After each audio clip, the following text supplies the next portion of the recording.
Donc, mon nom est Coralie Laperrière. On est au Festival des technologies vertes pour le podcast de GED et je suis avec Théo Germain de Solutions Autonomie. Salut Théo, merci de nous avoir invités dans ton stand pour le podcast. Salut Coralie, ça me fait plaisir. Super. Puis, donc, Solutions Autonomie, c'est toi, tu es un des cofondateurs, Théo Germain. C'est quoi Solutions Autonomie? Les Solutions Autonomie, en fait, c'est une compagnie qui développe des logiciels pour aider les professionnels du photovoltaïque. C'est quoi le photovoltaïque? Le photovoltaïque, c'est quoi? C'est ça, comme tu vois, il y a un panneau derrière moi, panneau photovoltaïque que les gens commencent à connaître. Donc le photovoltaïque, c'est vraiment le principe de convertir la lumière qui arrive du soleil en électricité.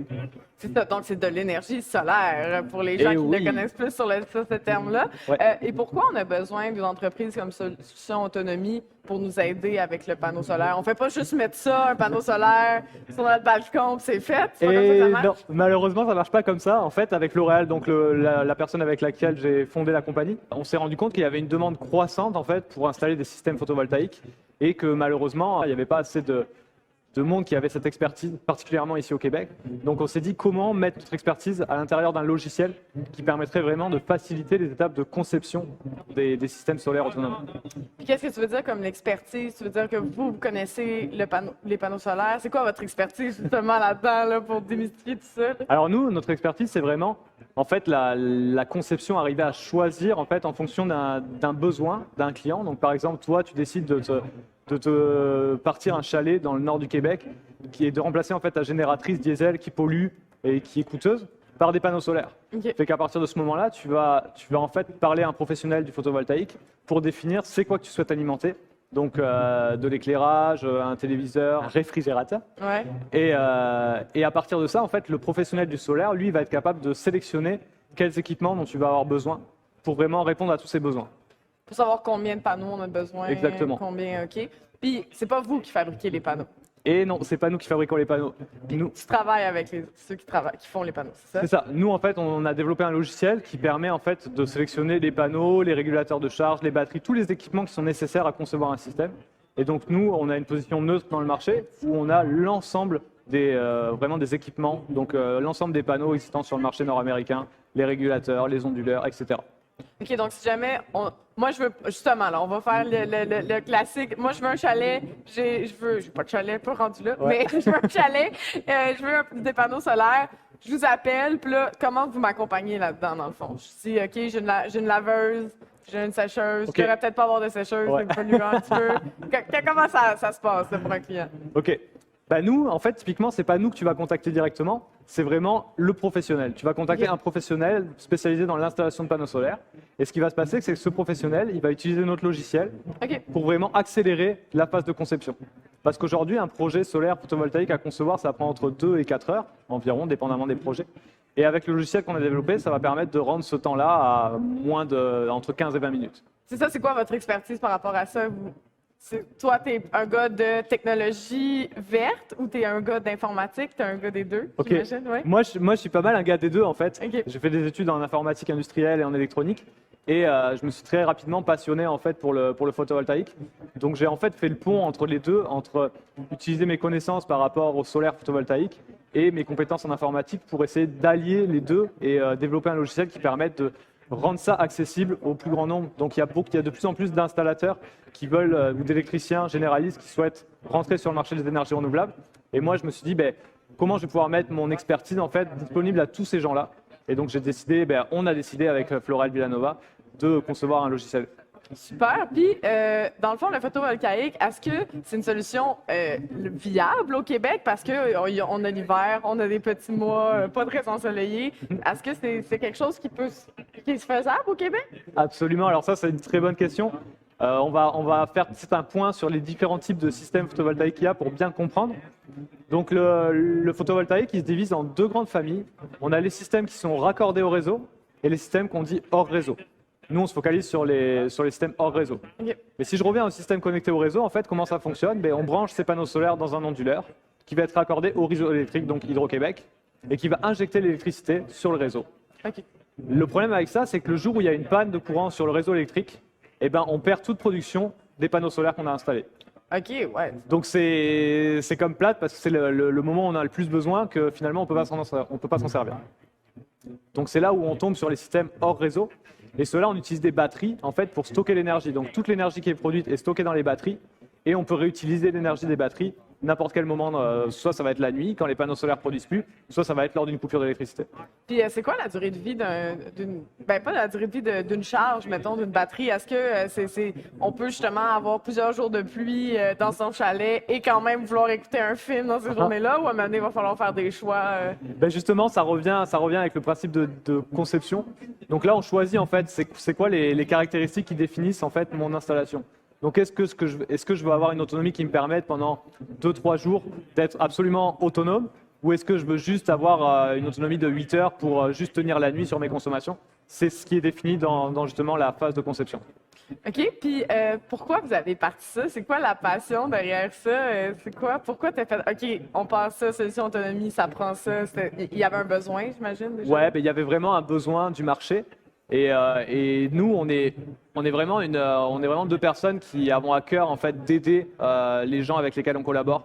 Donc, ayant beaucoup collaboré avec les professionnels, on voulait vraiment aller plus loin en fait. Comme je te disais, il y avait des problématiques, on pouvait aider certaines personnes, mais pas toutes. Fait qu'on s'est dit comment on peut rendre ça disponible vraiment au plus grand nombre, et puis surtout comment on peut développer le solaire au Québec. Ouais, c'est ça. Attends, on va attendre là.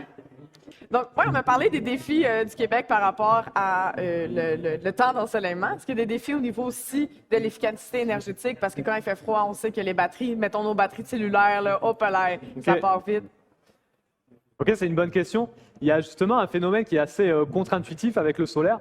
C'est que les gens pensent que quand il fait froid, les panneaux solaires vont produire moins ou que ça va être moins efficace, etc. Alors que ce qui se passe en réalité, c'est l'inverse. Ah ouais? Plus OK. il fait froid, plus un panneau solaire, plus une cellule photovoltaïque va être efficace. C'est quelque chose qui n'est pas forcément connu des néophytes, mais effectivement, c'est quelque chose qu'on prend en compte. Je ne savais Justement. pas du tout. Parce la que conception. c'est plus efficace d'absorber le soleil à ce moment-là. Je comprends pas. Oui, pourquoi. il y a un phénomène électrique qui se passe qui fait que plus la température va être basse, plus la tension qui va sortir du panneau va être haute. OK. Et donc, sans rentrer trop dans la technique, mais la puissance qui sort d'un panneau solaire, c'est de la tension multipliée par un courant. Donc, si on augmente la tension, conséquemment, la puissance va être supérieure aussi. OK, donc même s'il y a moins d'heures d'ensoleillement, on a plus de soleil. Alors, c'est pas lié par contre aux heures d'ensoleillement. C'est vraiment Non, c'est lié ça. à l'instantané. Donc, Ok. s'il fait froid, on produit plus. Par contre, oui, effectivement, il y a moins d'heures d'ensoleillement. Et c'est pour ça que nous, quand on fait la conception d'un système autonome qui fonctionne à l'année, on va se baser sur la journée la plus désavantageuse de l'année pour s'assurer que dans ce temps-là, on est capable de remplir tous les besoins du système. S'il y a des gens qui pensent qu'il y a des obstacles, qu'est-ce que tu dirais à quelqu'un qui est comme je ne sais pas si je vais aller vers le panneau solaire off-grid, qu'on appelle hors réseau, parce qu'ils ont peut-être peur de certains obstacles? Qu'est-ce que tu conseillerais à cette personne-là de faire le saut dans le fond dans le panneau solaire puis d'y aller pareil? Mais au final, si on prend le cas d'une installation vraiment hors réseau, il n'y a pas beaucoup d'alternatives pour alimenter ça. C'est sûr que quand on est connecté au réseau, l'alternative c'est Hydro-Québec, qui est quand même une énergie verte et puis très peu coûteuse. Donc c'est vraiment une alternative très intéressante au Québec. Par contre, dès qu'on parle de hors réseau, l'alternative qu'il y a généralement, c'est des génératrices. Donc là, tout de suite, moi je suis un fervent défenseur des énergies renouvelables et puis je lutte vraiment pour remplacer toutes les génératrices par des systèmes autonomes photovoltaïques. Donc mon critère principal, c'est oui, allez-y, go, remplacez votre génératrice par un système photovoltaïque. Ça va vous coûter moins cher et puis surtout, ça va être plus écologique, ça va faire des diminutions de gaz à effet de serre.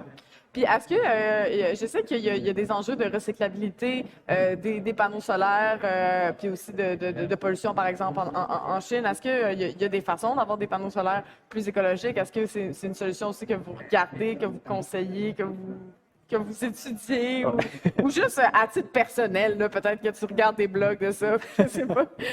Évidemment, ouais. En fait, déjà un aspect intéressant et une mauvaise interprétation des fois qui est faite par rapport aux panneaux photovoltaïques, c'est l'aspect recyclage. Donc un panneau photovoltaïque, c'est composé d'aluminium, de silicium, de plastique et c'est recyclable à 95%. OK, bon. Donc déjà en partant, c'est quelque chose qui est qui est plutôt positif au niveau du bilan carbone. Et ensuite, au niveau de la durée de vie des panneaux, on est sur des garanties standards d'à peu près 25 ans.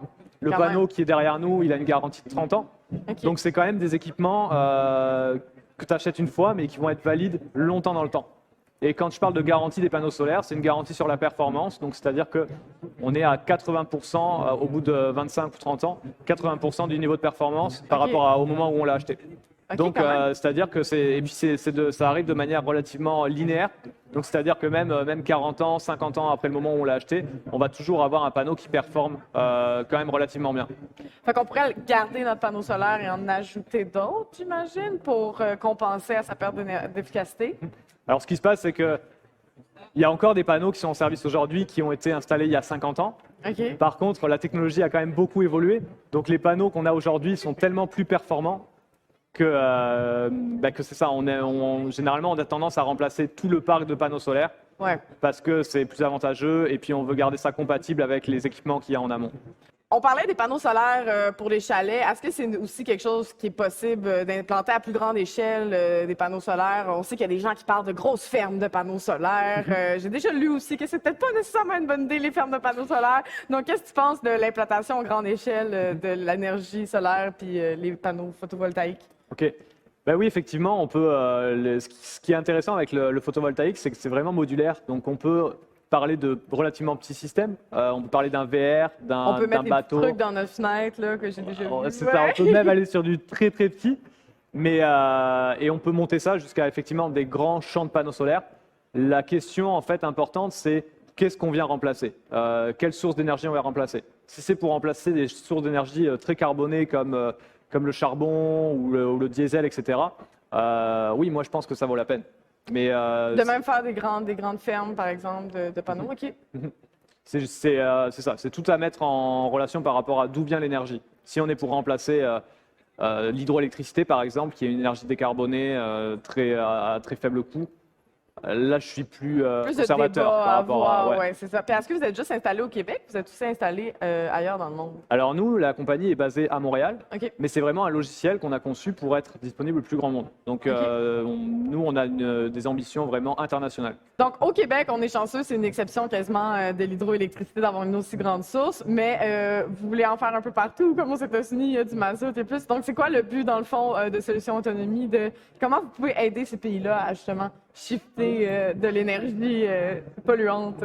OK, ben, comme tu l'as compris, nous, vraiment, on est focalisé sur les systèmes qui sont déconnectés des réseaux. Donc, partout dans le monde où il va y avoir des systèmes déconnectés des réseaux, on veut remplacer vraiment l'utilisation d'énergie fossile par l'utilisation de systèmes d'énergie renouvelable. Après, de manière plus générale, au niveau du solaire, ben, je pense que ça vaut la peine, dès qu'on a une utilisation d'une énergie carbonée, de la remplacer par vraiment d'autres moyens d'énergie décarbonés, comme pourrait l'être le solaire, justement. Puis vous êtes dans le solaire, mais est-ce que vous avez l'ambition de faire peut-être d'aller vers d'autres sortes d'énergie renouvelables, l'éolien ou je sais pas? Alors nous, vraiment, notre expertise est vraiment liée au solaire. Donc à ce stade, on est vraiment focalisé sur le solaire. Je ne sais pas ce qui va s'en venir comme autre type d'énergie renouvelable, mais nous, ce qui nous intéresse, c'est vraiment décarboner, remplacer les génératrices. Donc si une nouvelle technologie apparaît, pourquoi pas? Ou peut-être vous allez grossir, puis là, accueillir plus de personnes dans votre entreprise. On ne sait pas. On vous le souhaite. Écoute, on ne sait pas qu'est-ce que l'avenir réserve. Puis j'imagine qu'on a des panneaux solaires. Le but, c'est pas nécessairement de consommer en malade, d'avoir 14 000 électroménagers qui roulent en même temps, puis qu'on tire du jus. C'est quoi ton niveau par rapport à ça? C'est quoi le but, dans le fond, de tout ça? Effectivement, c'est un très bon point. Je suis content que tu l'abordes. C'est vraiment, en fait, quand on commence à réfléchir à un système autonome, le début en fait de la réflexion doit venir sur comment je peux réduire ma consommation pour arriver à un système relativement modeste au niveau de mon système électrique photovoltaïque. Donc c'est vraiment la base. Donc on va réfléchir à la dépense d'énergie principale qui est le chauffage. Comment je peux remplacer ça? Parce que si on fait du chauffage à l'électricité, ben, c'est quelque chose qui consomme énormément. Ensuite, on va regarder c'est quoi mes gros appareils de consommation. Et justement, comme tu décrivais, on va essayer d'éviter d'avoir plusieurs gros électroménagers et rendre ça vraiment... Est-ce que j'en ai vraiment besoin en autonomie d'avoir tous ces systèmes-là? Donc c'est intéressant de voir justement que les systèmes, les maisons qui sont autonomes, ce n'est pas forcément des grandes maisons, mais ça va être des mouvements de mini-maisons, etc., qui vont être facilement autonomes et qui sont assez minimalistes en termes de consommation. Je pense que c'est d'abord ça qu'il faut viser, même si évidemment, avec les équipements disponibles sur le marché, on peut rendre ça modulaire et effectivement alimenter des maisons géantes qui vont consommer énormément. Je pense que c'est quelque chose qu'il faut éviter. On va éviter aussi l'effet rebond, les coûts du solaire baissent mais ce n'est pas une raison pour autant de commencer à décupler et d'en utiliser beaucoup plus. L'idée avec les énergies renouvelables, c'est vraiment de réduire notre utilisation d'énergie et décarboner. Donc, essayons de garder ce focus-là. Oui, c'est sûr, parce que c'est pas nécessairement. Le but, c'est pas de détruire la planète, justement, puis c'est un peu de revenir à quelque chose de plus simple. Exactement. Puis, qu'est-ce que tu penses que l'énergie solaire a comme influence dans la crise climatique, par exemple, qu'on vit en ce moment pour décarboner? Est-ce que c'est une bonne avenue, évidemment, mais qu'est-ce que tu penses, c'est quoi son rôle principal dans la décarbonisation? C'est une bien bonne question. C'est rendu une question philosophique. Ah ouais. On est rendu dans un autre Ouais. podcast. Non, mais J'ai envie de te dire, ouais, c'est bien, mais... oui, c'est ça. Mais plus précisément, est-ce que je sais qu'il y a d'autres sortes d'énergie renouvelables, mais est-ce que tu penses que l'avenir du solaire est encore plus grand qu'on l'imagine, moins grand qu'on l'imagine, ou ça fait partie de plusieurs acteurs? Je pense que c'est différentes technologies qui vont être complémentaires, mais le solaire, on l'a vu, en fait, les coûts sur les 10 dernières années ont baissé de 80%. Donc le solaire Pourquoi est vraiment... 80%? Pourquoi ça a baissé autant? Juste parce qu'il y a une plus grande demande, j'imagine? Je pense que c'est l'adoption. Il y a eu de plus en plus d'adoption, des améliorations au niveau des processus manufacturiers OK. qui ont fait baisser les coûts. Et vraiment, ouais, c'est une question de volume, donc de plus en plus de demandes, de plus en plus de panneaux solaires produits. Donc ce qui ont fait que c'est ça, les coûts ont baissé drastiquement. Puis au niveau monétaire, justement, est-ce que les panneaux solaires, c'est quelque chose qui coûte moins cher à long terme qu'une génératrice au diesel, justement, comme on Ouais. disait économiquement? Définitivement, ouais, une installation de panneaux solaires, comme je disais, le panneau a une garantie de 25 ans minimum. Donc c'est quelque chose qu'on installe, sur lequel il n'y a pas beaucoup de maintenance à faire et qui va rouler vraiment pendant des années. Donc c'est définitivement un bon move à faire. Ouais. C'est quoi la maintenance, justement, d'un panneau solaire? Est-ce que c'est de le dépoussiérer de temps en temps? On dirait que je ne sais pas qu'est-ce qu'il faudrait faire pour un panneau solaire. Mais c'est ça qui est le fun avec un panneau solaire, c'est que c'est quelque chose de mécanique, qui n'a pas de partie mobile. Donc c'est quelque chose vraiment qu'on installe et sur lequel il y a très peu de maintenance à faire. Donc oui, on va parler de dépoussiérage, enlever les feuilles mortes, etc. quand il y en a qui vont tomber sur le panneau. Mais c'est très minime. Généralement, la pluie se charge du gros du travail. Et puis, s'il y a de la neige dessus, on va évidemment le déneiger, mais c'est pas mal tout ce qu'il y a à faire là. Super. Est-ce que c'est toutes les maisons qui peuvent avoir des panneaux solaires? Est-ce qu'il y a est-ce que moi, en ville, je peux avoir des panneaux solaires? C'est quoi les structures qui peuvent avoir des panneaux solaires? Ok, ben ça, c'est vraiment un exercice qu'on fait avec un installateur professionnel de panneaux qui va venir vérifier tout d'abord la structure. Donc la charpente, est-ce que la toiture est capable de prendre les panneaux? Donc la Après, charge c'est supplémentaire. lourd, un panneau solaire? Un panneau solaire, c'est pas nécessairement très lourd. Un panneau comme celui-là, ça pèse environ 20 kg. OK. Donc c'est pas nécessairement très lourd, mais ça va générer une charge de neige supplémentaire Ouais. en hiver. Donc il y a ça quand même à prendre en compte. Il y a aussi le deuxième aspect, c'est est-ce qu'il y a de l'ombrage? Est-ce que les conditions extérieures me permettent d'installer Est-ce des qu'on a panneaux? un gros building devant chez nous qui nous Exactement, empêche? parce qu'à partir du moment où il y a de l'ombre, on oublie les performances. Donc c'est ça, il faut vraiment avoir une zone dégagée. Donc ça, c'est le deuxième point. Parce que vous pouvez aider les clients justement à faire. Oui, vous pouvez avoir des panneaux solaires ou non, vous ne pouvez pas les avoir. Effectivement, ben nous, on va pas mesurer l'ombrage, mais par contre, ce qu'on va leur dire, c'est regarder par rapport à l'orientation, l'inclinaison, estimer justement les capacités de production à un point GPS donné. OK. Puis est-ce que économiquement, ça vaut la peine? Parce qu'il y a quand même un coût d'installation à faire. Est-ce que ça vaut la peine d'aller vers le solaire pour éventuellement être plus autonome économiquement? Définitivement pour les projets autonomes, c'est pour ça qu'on s'est spécialisé sur cette niche, les projets vraiment déconnectés des réseaux. Les projets connectés au réseau, on ne va pas se le cacher, le retour sur investissement est entre 15 et 20 ans au Québec. Donc là c'est moins vrai, c'est moins pertinent d'aller sur une installation photovoltaïque quand elle est uniquement raccordée au réseau.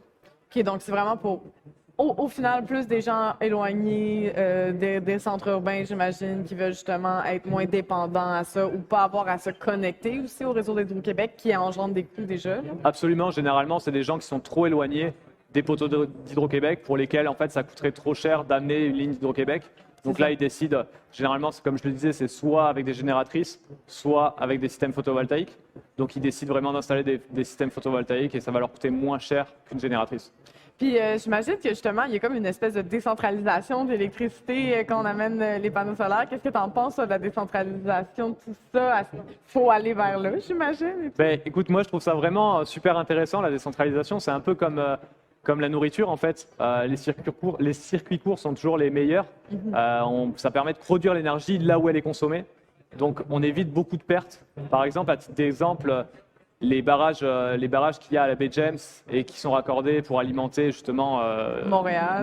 C'est super loin. là où on parle d'une énorme distance avec des pertes, ce qu'on appelle des pertes en ligne, d'environ 10%.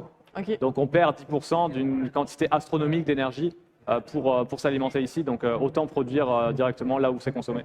Donc, le bilan carbone, c'est quoi le cycle écologique d'un panneau solaire? C'est quoi son bilan carbone? Parce que ça prend aussi des ressources, faire les panneaux solaires. Est-ce que ça vaut vraiment la peine? Est-ce qu'on pourrait arguer que ça vaut pas la peine?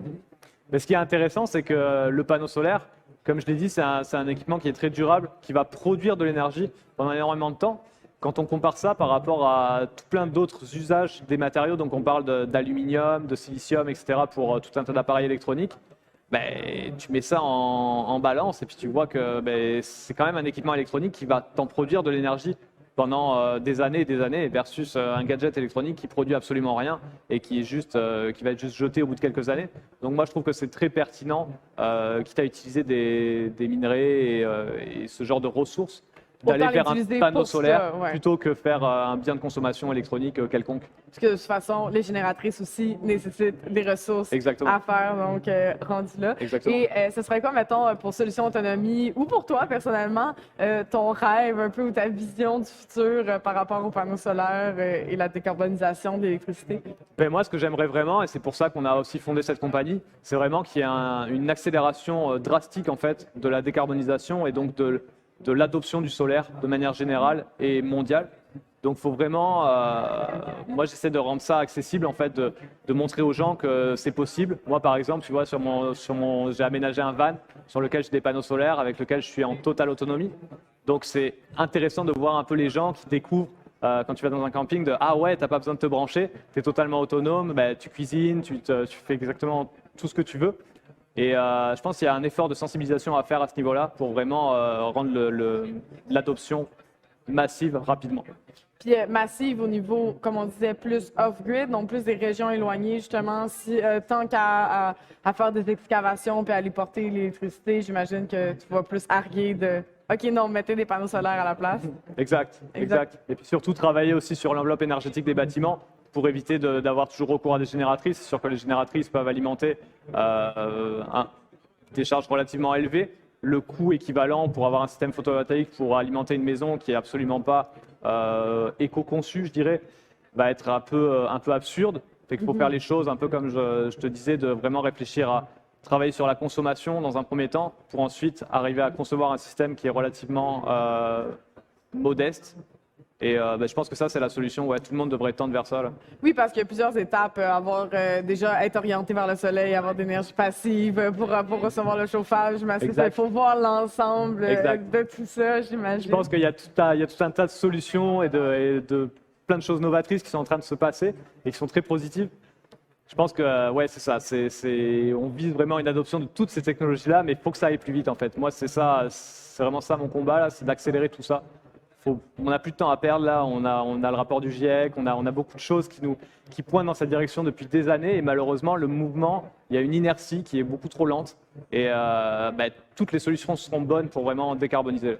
Puis est-ce que tu penses que justement pour accélérer le processus, qu'est-ce qu'on pourrait faire les citoyens? J'imagine on peut adopter ça chez nous. Est-ce que tu penses qu'il y a d'autres solutions pour accélérer le processus de l'implantation des panneaux solaires ou de la décentralisation de l'énergie? Je pense en parler déjà, arriver à communiquer autour de ça pour dire c'est possible d'être autonome en énergie.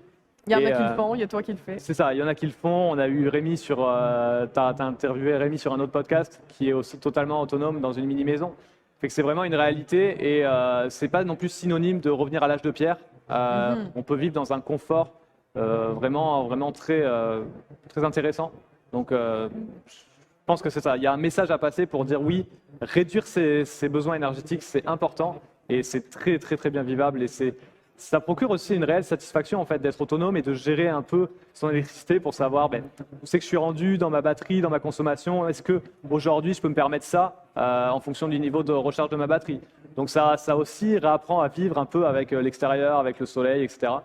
Donc, je trouve Oui, ça même très si c'est intéressant. technologique, c'est quand même d'apprendre à vivre avec la nature un peu, puis avec ce que la nature nous donne. Hein. Ouais, dans un certain, ouais, à un certain point, effectivement. Ouais.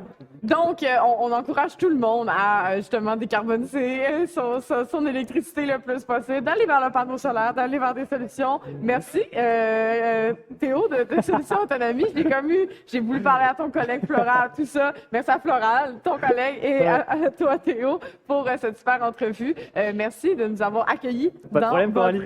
dans votre stand. Et peut-être à la prochaine, si jamais j'ai envie d'installer des panneaux solaires. Tu sais qui appeler. Ouais. Salut.